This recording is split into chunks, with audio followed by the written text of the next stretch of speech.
It was the 31st of December 2021, nearly 2 years after Brexit, and the UK households had already faced an additional burden of £5.8 billion in higher food bills. Do you know how much that is? This sum is enough to fund nearly 1.5 million children's school meals for over a year. So how did the UK even get here? How has Brexit led to such a drastic inflation? Join us as we explore the real cost of Brexit, the suffering of the Britons. Local businesses, like your everyday shops, cafes, and small businesses, are the heart of community and the country. While big businesses bring in foreign investment, flourishing local businesses provide stability to the cities they exist in. However, since Brexit, these businesses have found themselves struggling, and the reasons for it are multifaceted. Now, one of the biggest challenges the local and small businesses are facing is the increased cost of imports and exports. You see, before Brexit, UK businesses could trade easily with EU countries. There was no worrying about extra fees or complicated custom checks. But ever since the UK has left the fabric of the European Union, the picture has changed drastically. Federation of Small Businesses, also known as FSB, has evaluated that 23% of small firms have stopped exporting to the EU. In fact, 11% have stopped importing from the EU too, because it's too expensive and, quite frankly, too complicated. Now, that's just a two-dimensional view of exports and imports. But listen to this. ONS, the Office for National Statistics, reported that in the first 3 months of 2021, UK exports to the EU dropped by 40.7% and imports fell by 28.8%. These might just look like numbers to you, but they're an indication of how difficult it has become for businesses to engage in mere trade. So, how do you stay profitable while incurring such costs? In short, you can't. Adding another layer of costs and difficulties, Brexit has also resulted in supply chain disruption. Of course, a lot of local businesses rely on procuring their supplies quickly. However, with added obstacles, everything is facing delays and shortages. Reuters surveyed small businesses and found that 67% of small businesses have experienced supply chain disruption since Brexit. This simply means two things: empty shelves and unhappy customers. Take a family-run hardware store in Manchester, for example. Before all this conundrum, they could get tools and supplies from Germany in a week. Do you know how much time it takes now? Multiply a week by 3 and then more paperwork and costs to it. Now, we've mentioned the problem of extra paperwork quite a few times, but what do we mean by this exactly? You see, new custom declarations, VAT changes, and rules of origin requirements obviously come with their own documentation, but it also makes doing business far more complicated. The Federation of Small Businesses states that over 38% of small businesses reported higher administration costs due to Brexit. All of this extra work is not just overwhelming, but it's also taxing. However, as humans, businesses also adapt and find ways to grow. FSB report also shows that more than 24% of small firms have diversified their markets. Since trading with the EU has gotten tough, these businesses are looking for new opportunities beyond it. But it doesn't take away from the fact that many small business owners feel stressed and uncertain about their future. A survey by unbiased.co.uk found that 56% of small business owners feel less confident about their business prospects since Brexit. Regardless of how innovative a business is, adjusting to new environments, rules and regulations and obstacles takes time, energy, money, and most importantly, the workforce. But how do you navigate these challenges if your workforce is also significantly affected? As a local business is the heart of a community, the labor is the heart of businesses. So how do you survive if half your heart has been excised away? One of the most dreadful impacts of Brexit on Britain has been a shortage of workers. Recently, The Guardian reported that there was a shortfall of 333,000 workers in the UK just because of this one decision.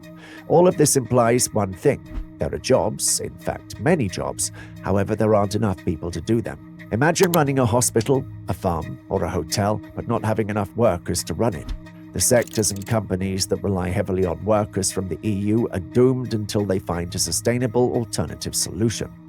The National Farmers Union reported that in the agricultural sector alone, there was a 34% shortage of seasonal workers in 2021. To put it in perspective, here's an example of NHS. Since many EU health workers have left the UK, the waiting times for patients and pressure on the staff have increased drastically. Did you know that the NHS lost 20,000 staff members from the EU countries since the Brexit vote? Yep, the hospitality sector reported a 24% decline in EU workers. Moreover, the Construction Industry Training Board noted a 22% decrease in EU workers in the construction sector since Brexit. Now, one question that arises is why don't these people hire more workers from the EU? Oh, that's the thing. Brexit has changed the hiring game for businesses. You see, before it was pretty straightforward and easy for businesses to hire workers from EU countries because none of these people required special permissions. However, after the vote, hiring someone from the EU is similar to hiring someone from Pakistan. The process is ever complicated. Businesses would need to provide visas for their workers, which means more time and money. According to the UK, in a changing Europe, all of this extra hassle makes businesses reluctant to hire from the EU, no matter how desperately they need the workers. Here's an example to help you understand. Think about a local farm in the countryside. Before Britain had left the EU, the farm could easily provide employment to seasonal workers from Europe. Now it has to go through a formal process of hiring workers, which means funding their visas and all. Regardless, that doesn't even guarantee that the workers will get there on time, which means some crops might not get harvested and could go to waste. In fact, the British Retail Consortium found out that the cost of importing food increased by 6% in the year following Brexit, partly due to these labour shortages. That's all about business and their workforce requirements. What about the workers themselves? We know that EU workers who were already residing in the UK went back to their countries. Firstly, they were worried about their rights and, frankly, the political and social environment of the UK after the vote. Would they have been welcomed here? Unlikely. However, there's another precarious situation. Brexit has also caused many changes in wages and working conditions. With fewer workers available, businesses naturally offer higher wages to keep their staff and, well, attract more workers. Now, you must be thinking, well, hey, this is good, right? Well, yes and no. For businesses, incurring extra costs means increasing prices to cover these extra costs. The workers might get paid more, but the consumer will suffer equally. The Office for National Statistics reported that wages in the hospitality sector rose by 5% in 2021 as businesses struggled to attract staff. As the Work Foundation at Lancaster University highlights, the shortage of workers and higher wages have created a tricky situation for both businesses and employees. It's bad news for workers as well. While they're happy to earn more, many are worried and preoccupied with the thoughts of job insecurity and whether these businesses will be able to keep paying higher wages in the long run. Higher wages might also be important to survive in the Britain economy post-Brexit because the price hike has made it impossible to live a comfortable life in Britain. But before we get to that, hit that subscribe button to stay tuned with the latest updates about Brexit and, well, everything happening around the world.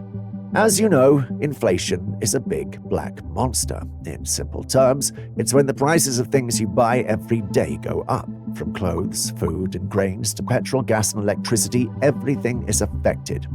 Ever since the UK has left the EU, inflation in the UK has risen quite a lot. Euronews found out that Brexit has turbocharged the cost of living crisis. What does that mean? Things are even more expensive for everyone. One big reason for this is what we discussed a few minutes ago. The trade has become much more difficult and costly. According to Statista, about 64% of people in the UK think Brexit has increased the cost of living. This means that most people are feeling the pinch in their wallets. But let's look at some more numbers to understand this better. In June 2023, the BBC reported that the inflation in the UK was about 8.7%. This is shocking as it's one of the highest rates in recent years. Think about it like this. You used to buy a loaf of bread for £1. With 8.7% inflation, it will cost you £1.9. Now, this might not seem like much, but when you add up all the basic groceries, your bill goes up fast. What do people think of these changes? Here's a surprising tidbit for you. Both Leavers and Remainers agree on one thing: Brexit has increased the inflation in the UK. According to a study by the UK in A Changing Europe, even people who voted for Brexit believe that it has increased the cost of living. About 60% of Leavers think prices have gone up because of Brexit, and 85% of Remainers agree. Do you know what this indicates? No matter how people voted, they all have to deal with the increasing cost. One of the critical areas where prices have jumped through the roof is food. The Guardian reported that food prices have increased by about 20% since Brexit. So whatever you used to buy for £10 now costs £12. For families with kids, this is a big problem because they have to spend more money on the same things they used to buy. With food, the prices of services have also gone up. For example, hiring a plumber or electrician has become more expensive. According to the same Guardian study, services like these have gone up by about 15%. So if fixing a leaky pipe used to cost £100, it now costs £115. With higher prices, many businesses pass the increased costs onto the consumers. This means that people pay more for, well, everything. So many citizens find it hard to save money or afford anything that's not a necessity. Then if you factor in the uncertainty, it makes the situation more complex. When people are uncertain of the future, they tend to cut back on spending and making any big purchases. This continues the loop of inflation as this behavior slows down the economy. For instance, businesses might delay investments or hire new employees because they are worried about what will happen next. So uncertainty equals slower economic growth and fewer job opportunities. As the UK continues to adjust to life after Brexit, dealing with these higher costs has become a challenge for everyone. When you look at the impacts of Brexit, it's easier to look at the macro factors such as trade and employment. However, the real cost analysis of Brexit lies in how everyday Britons are affected and how they struggle to navigate this post-Brexit era. If you found this video helpful, check out our other videos on Brexit and its multifaceted impact, and don't forget to drop a comment below.